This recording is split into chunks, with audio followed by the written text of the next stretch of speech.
রহমত পাইলাম কিনা জানা নাই, মাগফিরাত অর্জন হলো কিনা জানা নাই। সামনে নাজাতের দিন শুরু হয়ে যাবে। আল্লাহর কাছে তওবা করেন, মনে মনে আল্লাহকে বলেন, ও আল্লাহ, এই বয়সে কত মা কবরে চলে গেল, কত বোন কবরে চলে গেল, কিসের টাকা কিসের বাড়ি গাড়ি। আজকে আপনি যদি মরিয়া যান, আপনার স্বামী নতুনভাবে আর একটা বিবাহ করিয়া আনন্দের জীবন যাপন করবে। আপনি মা মরে গেলে আপনার খোঁজ নেওয়ার মতো আপনার কাউরে পাইবেন না। আপনার সন্তানেরা কয়েকদিন কান্নাকাটি করিয়া আর খবর নিবে না। এরা দুনিয়ার টাকা পয়সা পাইয়া আনন্দে আত্মহারা হয়ে যাবে রে মা। এখনো সময় আছে, চোখের পানি ছেড়ে তওবা করেন। একটু নিজের জীবনের দিকে তাকায়া দেখেন, আমার মাওলার দরবারে কিন্তু যেদিন দাঁড়াইবেন, সূর্যের গরম সইতে পারবেন কিনা। আমার আল্লাহর আদালত বড় ভয়ঙ্কর আদালত। এখনো সময় আছে। মরিয়া গেলে কি এমন একজন দিনদার স্বামী, কোরআন পড়নেওয়ালা স্বামী আপনি নিয়েছেন যে মরিয়া গেলে কোরআন পড়ে দোয়া করবে? এমন একজন কোরআন পড়নেওয়ালা সন্তান কি দুনিয়াতে বানাইতে পারছেন যে আপনি মরিয়া গেলে সন্তান কোরআন পড়ে দোয়া করবে? ও বৃদ্ধ বাবাজি, মরার পরে কি কামাই করলেন হিসাব করেন। দুনিয়ার কামাই তো কম করেন নাই।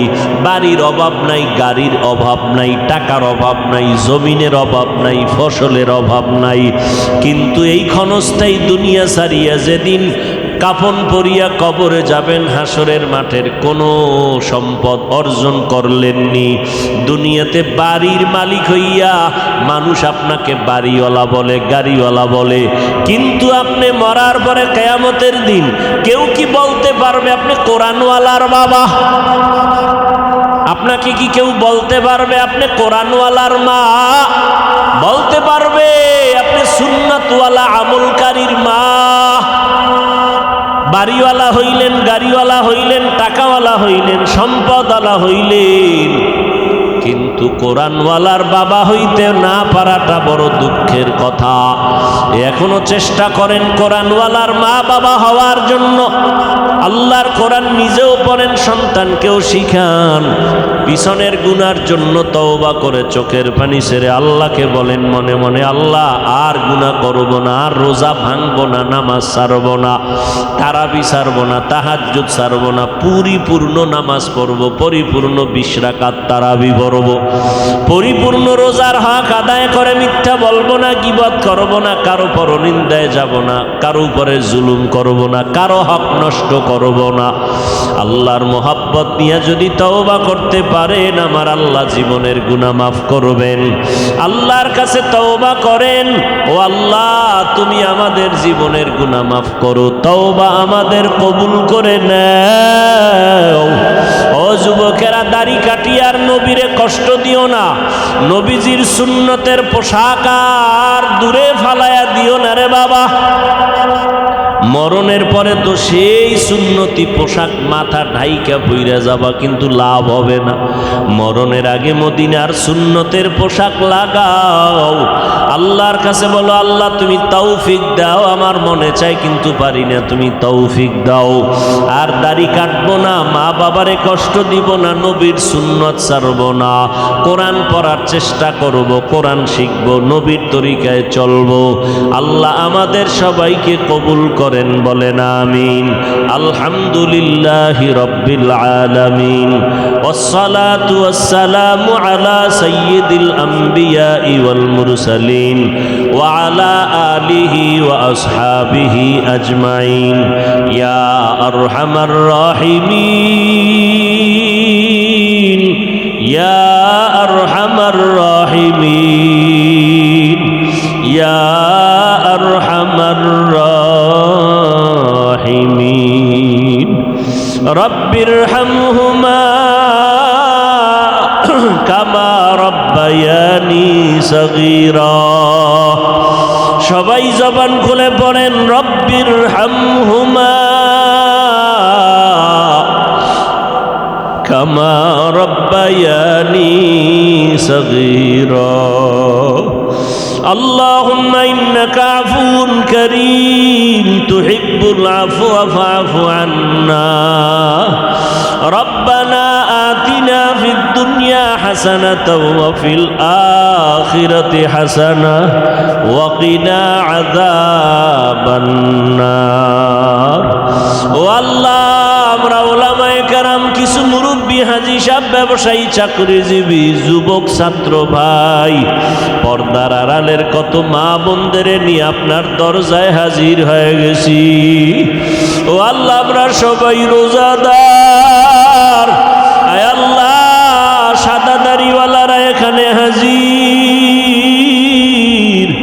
কোরআন সিনায় ধারণ করনেওয়ালা ওলামায়ে কেরাম হাজির, নবীজির সুন্নতের আমলওয়ালারা ময়দানে হাজির।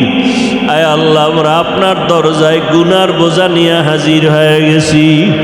নিজেদের গুনার কথা আমরা স্বীকার করে তওবার জন্য আবদার করতেছি। আয় আল্লাহ, আমরা আর গুনাহ করব না। দুনিয়াতে সূর্যের গরম সহ্য করতে পারি না, গুনাহ নিয়ে যদি কবরে যাই, জাহান্নামের আগুনের গরম, ওই মাটির চাপ সইতে পারবো না রে আল্লাহ। একটা মশার কামড় সইতে পারি না রে আল্লাহ। আমরা এত দুর্বল, গুনাহ নিয়ে কবরে গেলে মাটির চাপ কেমনে সহ্য করবো রে আল্লাহ। ও আল্লাহ, আপনি তো আমাদের বড় আদর করে বানাইছেন। আয় আল্লাহ, আমাদের মতো আপনার আদরের তো আর কোনো প্রাণী নাই। আমরা আপনার আদরের নবীর উম্মত। আয় আল্লাহ, রমজানের বরকত আমাদের দান করেন। 13টা বছর আবু জাহাল নবীকে দেখলো, বয়ান শুনলো, এরপরও কালেমা পড়ছে। কেন? সে জাহান্নামে ইচ্ছা করে যাবেই। আপনারা জানেন মিথ্যা কথা বলা হারাম, জানেননি? এরপরও বলেননি। দাড়ি কাটা ছাটা হালাল না হারাম? এরপরও দাড়ি কাটেননি। কাটনেওয়ালা নাই? পর্দা করা ফরজ, পর্দা করা কি? এরপরও বেপর্দাওয়ালা মানুষ আছে না নাই? জানার পরে আকাম কেন করে? আলেমরা বুঝাইতেছে, কোরআন বুঝাইতেছে, হাদিস বুঝাইতেছে, এরপরেও এই অপরাধ কেন করে? ও চাইতেছে আমি জাহান্নামে যাব। আল্লাহ কয়, যখন যাবি তো রাস্তা খুলে দিলাম, যা। কিন্তু আমি 1 সেকেন্ডের জন্য চাই না আমার এই মহব্বতের কোনো বান্দাবান্দি জাহান্নামে যাক।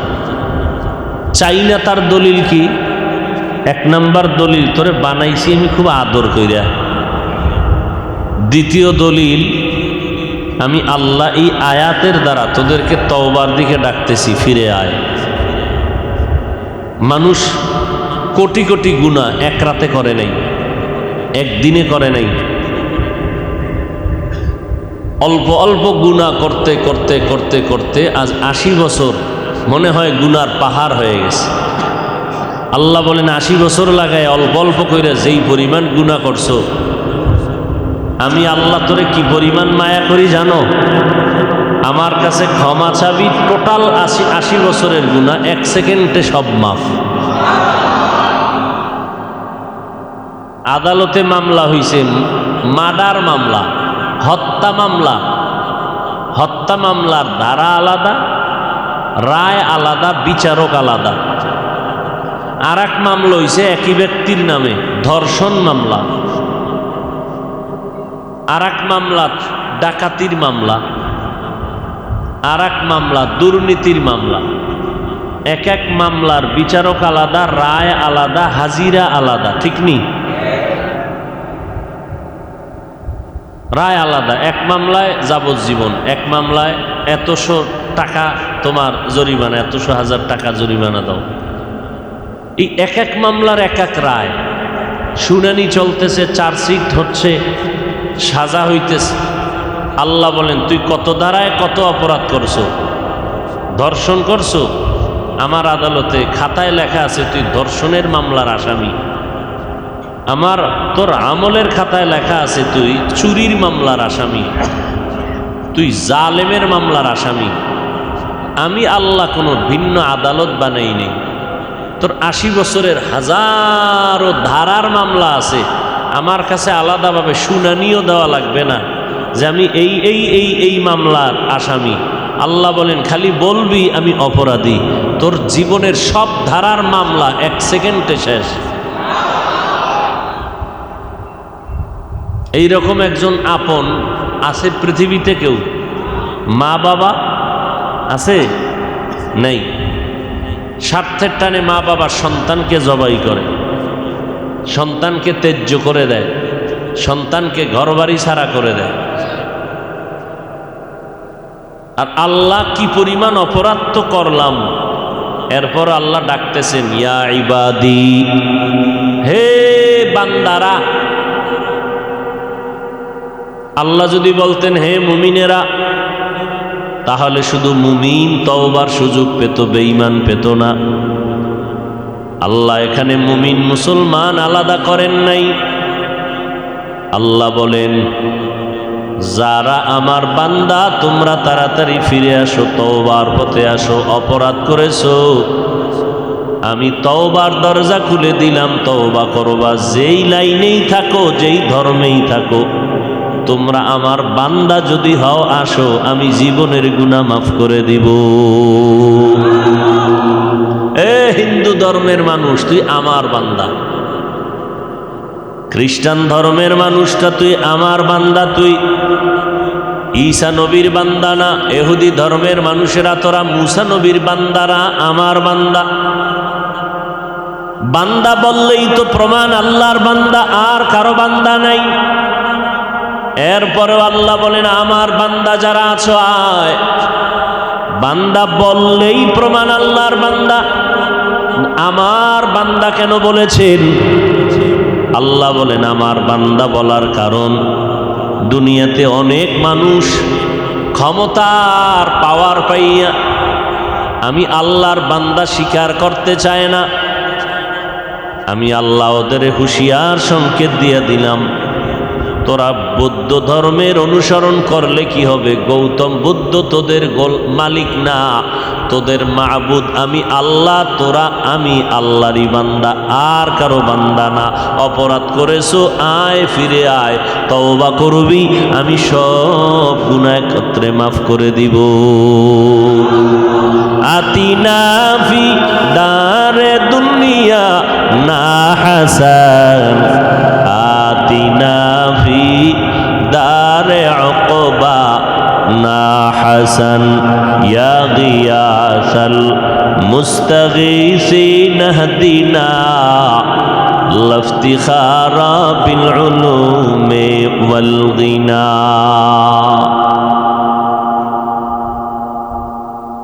তওবার পথে আল্লাহ ডাকতে গিয়া বললেন বান্দা, মুমিন বুঝি না, মুসলমান বুঝি না, হিন্দু বুঝি না, খ্রিস্টান বুঝি না, সব আমার বান্দা। আমার কাছেই ফিরে আসো, ক্ষমা করে দিব। আমার বান্দা বলার আর এক কারণ, আসমান আমি আল্লাহ বানাইছি, জমিন আমি বানাইলাম, পাহাড় আমি বানাইলাম, সূর্য আমি বানিয়েছি, সব আমার, গোটা মাখলুকাত আমার। কিন্তু আমি একবারও বলি নাই আমার সূর্য, আমি চন্দ্রকে একবারও বলি নাই আমার চন্দ্র, আমি পাহাড়কে একবারও বলি নাই আমার পাহাড়। দুনিয়ায় সব আমি বানাইছি। বাতাস এত দামি একটা সম্পদ, একবারও বলি নাই আমার বাতাস। আমি আল্লাহ তওবার দিকে ডাকতে গিয়া বললাম আমার বান্দা, আমার সূর্য বানাইছি আমি, আমার কেন বলি নাই? চন্দ্র বানাইছি আমি, আমার কেন বলে দাবি করি নাই? কারণ আমার জন্য আমি কিছুই বানাই নাই। সব মাখলুকাত বান্দা তোর জন্য বানাইছি, আর তোরে আমি আল্লাহর ইবাদতের জন্য বানাইছি। সব বান্দা তোমার গোলাম, তুমি বান্দা কার গোলাম? আল্লাহর গোলাম। অতএব তোমরা আমারই বান্দা। আসো আমার দরবারে ফিরে আসো। আমার বান্দা বলার আর এক কারণ, আমি তোমাদের বেশি মোহাব্বত করি, বেশি মোহাব্বত করি। বান্দা, আল্লাহর সাথে তোমার আমার মোহাব্বতের মাঝখানে একটা মাধ্যম আছে, সূত্র আছে, সেই সূত্রের নাম ইবাদত। আল্লাহর সাথে আমার বন্ধুত্ব মোহাব্বতের সূত্রের নাম কি? ইবাদত। ইবাদত যারা করবে তাদের নাম আবদ বা আবেদ। যার ইবাদত করবে তিনি হবেন মাবুদ। আল্লাহ হলেন মাবুদ, আমরা হলাম বান্দা বা আবদ। মাঝখানের সম্পর্কের নাম হলো ইবাদত। এজন্য সৃষ্টির শ্রেষ্ঠ নবী রাহমাতুল লিল আলামিনকেও আল্লাহ বলেছেন আমার বান্দা। নবীকেও আল্লাহ বান্দা বলেছেন। সুবহানাল্লাযী আসরা বিআবদিহি লাইলাম মিনাল মাসজিদিল হারামি ইলাল মাসজিদিল আকসা। আমি আমার প্রিয় বান্দাকে ভ্রমণ করাইলাম বাইতুল্লাহ থেকে বাইতুল মাকদিস পর্যন্ত। আমরাও কার বান্দা? হিন্দু কার বান্দা? ইহুদি কার বান্দা? সৃষ্টির শ্রেষ্ঠ নবীজি কার বান্দা? নবী এত দামি, কোরআন শরীফে কোথাও নবীর নাম ধরে ডাকেন নাই।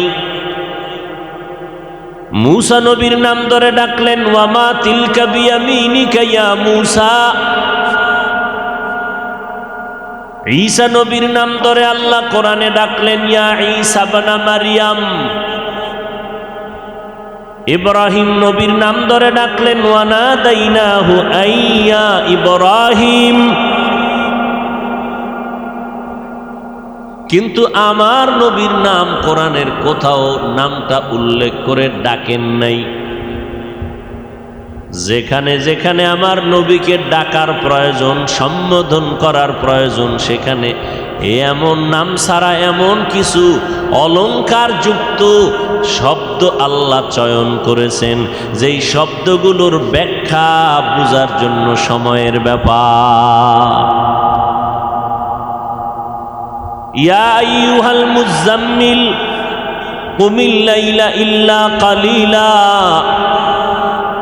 ইয়া আইয়ুহাল মুদ্দাসসির ইয়াসিন তাহা। নবীর সুন্দর সুন্দর শব্দ নবীর শানে আল্লাহ ব্যবহার করেছেন, নাম নেন নাই।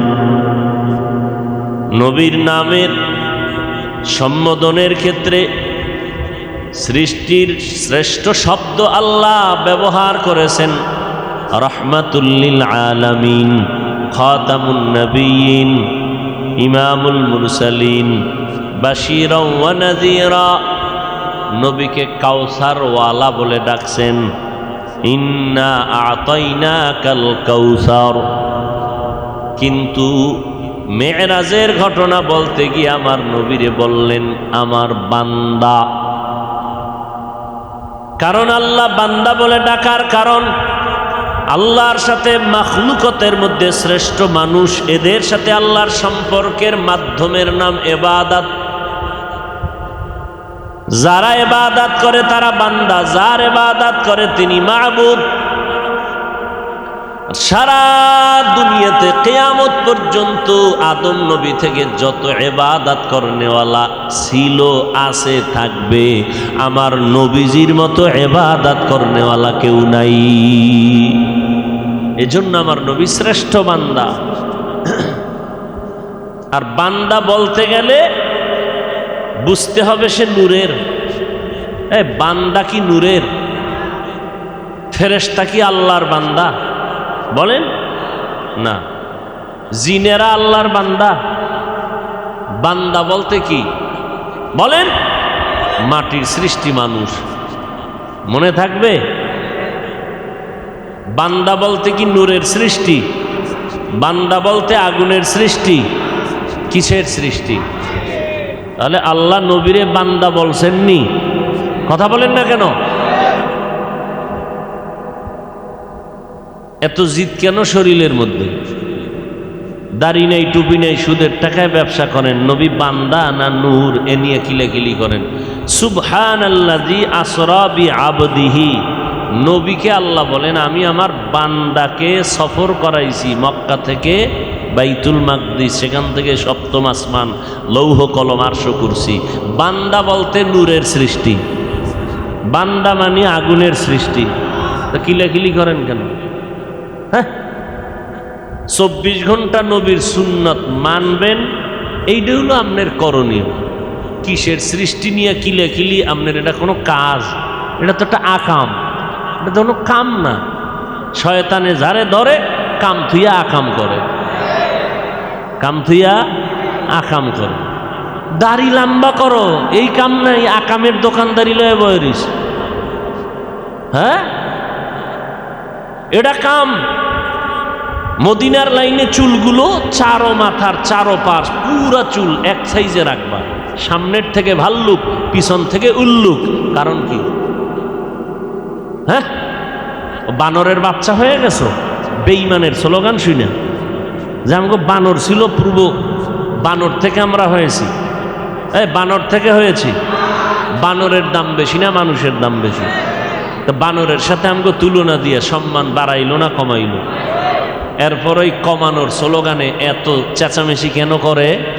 বানরের চরিত্র বানর থেকে যদি আসে এটা বোঝানো যায়, তাহলে বোঝা গেল মানুষ আল্লাহ বানায় নাই।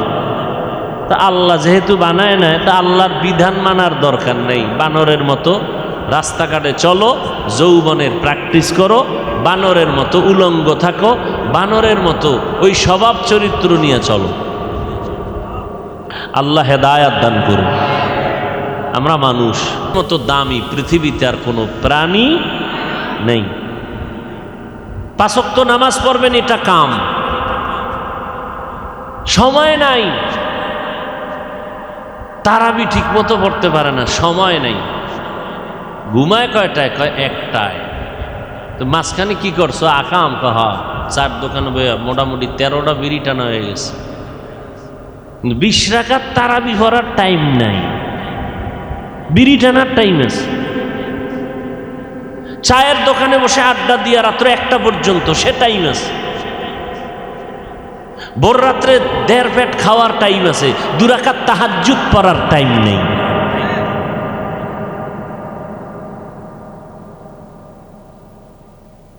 বড় আফসুস। এজন্য নবী বরদোয়া করেছেন। বলেন কে বরদোয়া করেছেন? কোন নবী? বলেন। রোজাদারের জন্য। বলেন কার জন্য? লেখেন, কাগজ কলম লয়ে বইবেন, মোবাইলের গুল্লি মারি, মোবাইল ধরবেনই না। দেন না ছোট ছোট বাচ্চাদের হাতে মোবাইল। এদের বাপ মা আসলে বাপ মা নাকি আল্লাহ জানে। বাচ্চার হাতে মোবাইল তুলে দিছে বাপ মা। তো এই সন্তান বাপেরে মারবে না তো কি করবে? আল্লাহ হেদায়াত দান করুন। বাচ্চার হাতে একটা মোবাইল দিয়ে দিছে, এটা হলো মায়ের কাম, এটা বাবার কাম। একজন আদর্শবান মা এটা কেমনে করে? আদর্শবান একজন বাবা কিভাবে বাচ্চার হাতে মোবাইল তুলে দেয় স্বেচ্ছায়? আর ওই মোবাইল নিয়ে চালাইতে চালাইতে বোবা হয়ে গেছে, কথা কয় না। কয়েকজন আইসে দোয়া নিতে, হুজুর একটু দোয়া করেন। কি কথা কয় না? এমনকি কি গজবে ঢুকাই দিছ না? সবসময় মোবাইল চালায়, এখন আর কথা কয় না। ওই মোবাইল দিলে ভাত খায়, না দিলে খায় না। কি ঠিক নেই? কথাই কয়। কারণ কি? 24 ঘন্টা মোবাইলের মধ্যে রাখছে, কার্টুন মাটন দেখাইছে, উর্দু, হিন্দি, ফার্সি, এটির মধ্যে ছিল ইংলিশ। এখন আম্মু খাওয়া শিখে নাই, আব্বু খাওয়া শিখে নাই, সালামু আলাইকুম শিখে নাই, ধন্যবাদ শিখে নাই, কেমন আছেন শিখে নাই। তো জিজ্ঞা এই নাম কি? ও বোবার মতো চাই রয়েছে। বয়স কত? 7 বছর। সেদিন দোয়া নিতে এসে, দোয়া 7 বছর। কেমন আছো? নাম কি? বোবা। এই কি কথা কয় না কেন? কয় কথা কয়। আকামটা কে করছে? আল্লাহ না মা বাপ? হাদিস শরীফে নবী বলেন, আমি আল্লাহ রাব্বুল আলামিন সন্তানকে নূরের আলো দিয়ে দুনিয়াতে পাঠায়, মা বাপ ওই সন্তানরে বেঈমান বানায়। قال النبي صلى الله عليه وآله وسلم ما من مولود إلا يولد على الفطرة فأبواه يهودانه أو ينصرانه أو يمجسانه إلى آخر الحديث أو كما قال النبي عليه الصلاة والسلام। পয়গম্বর বলেন, এই উম্মতের দল, মা বাবার সন্তানগুলো যখন দুনিয়াতে আসে আল্লাহ তাআলা প্রত্যেকের কলবের মধ্যে নূর দান করেন, আলো দিয়ে পাঠান। কেমন আলো? যে আলো দ্বারা ও বুঝতে পারে কোনটা ভালো কোনটা খারাপ। কিন্তু মা বাবা সন্তানকে বালেগ হওয়ার পর অগ্নি পূজারী বানায়, মূর্তি পূজারী বানায়, গায়রুল্লাহর গোলাম বানায়। গায়রুল্লাহ বুঝেননি? আল্লাহ ছাড়া যা আছে সব গায়রুল্লাহ। এই গায়রুল্লাহর গোলাম কে বানায়? মা বাপ। সন্তানকে রোজা রাখতে চায়, মাঝে মাঝে আম্মা জান কয় ওঠ সাহারি খেয়ে রোজা রাখো, বাবায় কয় খবরদার রোজা রাখাইবা না, চেহারা নষ্ট হয়ে যাবে। ও আব্বা জান, রোজা রাখলে তোমার সন্তানের চেহারা নষ্ট হয়ে যাবে। বলো তোমার সন্তান সারা রাত খাতা গায়ে দিয়া ল্যাপের ভিতরে মোবাইল চালাইয়া কবিরা গুনাহ করিয়া চেহারাটাকে কার্টুন বানাইছে। বলো তোমার সন্তানের চেহারা এখন কেমনে, কোন মেডিসিন দিয়া ভালো করবা? তুমি হাজি হইল, তোমার হজ আল্লাহর কাছে কবুল হবে কিনা জানা নেই। তুমি কোটি বছর নেকামল করিয়াও সন্তানের কারণে জাহান্নামে যেতে হবে, লিখে রাখো। দলিল নিবা? সূরা আহজাব 67 নম্বর আয়াত। কিয়ামতের ময়দানে আল্লাহ বলবেন, এই সন্তান নামাজ পড়েছো পড়ি নাই, রোজা রেখেছো রাখি নাই কেন? রব্বানা ইন্না আতা'না সাদাতানা ওয়া কুবারানা ফাআদাল্লুনা সাবিলা। আমি বেনামাজি হই নাই, আমার মা বাবা বেনামাজি বানাইছে। আমি বেরোজাদার হই নাই, আমার মা বাবা বেরোজাদার বানাইছে। রোজা রাখতে চাইছি, বাবায় বাধা দিয়েছে। আমার মা বাবায় কোনোদিন নামাজের দাওয়াত দেয় নাই, দাড়ি রাখার গুরুত্ব বুঝায় নাই, বরং আমার আব্বা আম্মা হাতে ধরে ধরে গ্রামীণ ব্যাংক থেকে খুব হারাম পায়খানা কেমনে খাবো সেই রাস্তা শিখাইছি। আল্লাহ কয়, তুই বিবেক দিছি, বিবেক দিয়ে সঠিক পথে চললি না কেন? তোর আজ বিচার হবে। কিসের বিচার?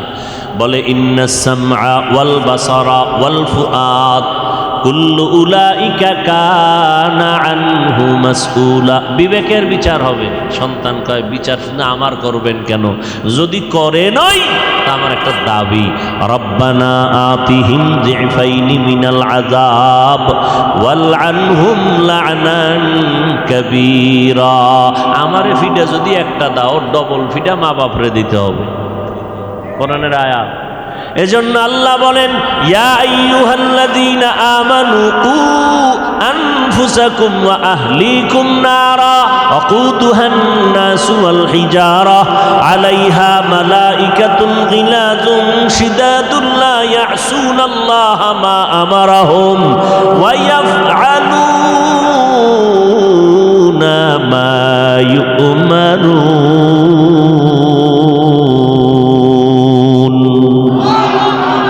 ও মুমিনেরা, জাহান্নামের আগুন থেকে নিজেকে বাঁচাও, তোমার আহালকে বাঁচাও। আগে কারে বাঁচাইতে কইছে? হুজুরেরে। কারে বাঁচাইতে কইছে? দেখছেন নি? নিজেকে। আগে জাহান্নাম থেকে নিজেকে বাঁচাও, তারপরে হুজুর না আহাল। জাহান্নাম থেকে নিজেকে বাঁচাও, তারপরে আহালকে বাঁচাও। আমি বক্তার জন্য আহাল হলো উম্মত, আলেমদের জন্য আহাল উম্মত। আমি স্বামী হিসাবে আমার আহাল স্ত্রী, আমি আব্বা হিসাবে আমার আহাল আমার সন্তান, আমি ইমাম হিসাবে আমার আহাল মুসল্লি, আমি মেম্বার হিসাবে আমার আহাল ওয়ার্ডের মানুষ, আমি চেয়ারম্যান হিসাবে আমার আহাল ইউনিয়নের মানুষ, আমি সরকার হিসাবে আহাল হলো গোটা দেশের মানুষ। আহালকে বাঁচাও, নিজে না পাইছা না, আগে নিজে বাঁচা লাগবে। ও মেম্বার, তুমি আগে বাঁচো। তার মানে খাটের তলে তেল আগে ঢুকাও। কি কি বুঝে? আল্লাহ কি বুঝায় আর বান্দা কি বুঝে? জাহান্নাম থেকে নিজে বাঁচো, এরপরে তোমার ওয়ার্ডের মানুষকে বাঁচাও। তুমি নামাজ পড়ো, ওয়ার্ডওয়ালাদের নামাজি বানাও। তুমি পর্দা করো, ওয়ার্ডের মানুষকে পর্দাওয়ালা বানাও। তুমি হালাল খাও, তোমার জনগণের হালাল খানা দাও। কি? তুমি সুদ খাইও না, জনগণ থেকে সুদ নিও না। জান্নাত পাওয়া বড় সহজ, আবার বড় কঠিন। ও মা বাবা, তোমার সন্তানের বাঁচাও, নিজেও জাহান্নাম থেকে বাঁচো, সন্তানের বাঁচাও। এরে আব্বা জান, এরে আম্মা জানেরা, জাহান্নাম থেকে নিজে বাঁচেন, নিজেও রোজা রাখেন, সন্তানকেও রোজা রাখান। নিজেও 5 ওয়াক্ত নামাজ পড়েন, সন্তানকেও নামাজি বানান। নিজেও হালাল খান, সন্তানেরও হালাল জাদা বানান। নিজেও পর্দা করেন, সন্তানেরও পর্দা করান। নিজেও রোজা রাখবেন, তারাবি পড়বেন, সন্তানেরও তারাবিওয়ালা বানাবেন। ও এলাকার মুসলমান, না হয় কিয়ামতের দিন আহালকে না বাঁচানোর কারণে হাসরের ময়দানে আমি কর্তাকে হিসাবের কাঠগড়ায় দাঁড়াতে হবে। আমি ইমাম সাহেব মুসল্লিদেরকে যদি জাহান্নাম থেকে বাঁচানোর চেষ্টা না করি, হাসরের ময়দানে মুসল্লিদের দায়িত্ব পালনের অবহেলায় আসামির কাঠগড়ায় আমাকে দাঁড়াতে হবে। কথা ঠিক নেই? এজন্য আল্লাহ বলেন, ও বান্দা, তওবার দরজায় ফিরে আসো, আমি জীবনের গুনাহ মাফ করে দিব। আমি তোমাদের এত আদর করে বানাইছি, আমি চাই না তোমরা কেউ জাহান্নামে যাইবা, কারণ জাহান্নাম বড় ভয়ঙ্কর। এই জমিন থেকে অতীতের বিজ্ঞানীরা থিওরি দিয়েছে, গবেষণা করে বলছে 9,30,00,000 মাইল উপরে ওই সূর্য।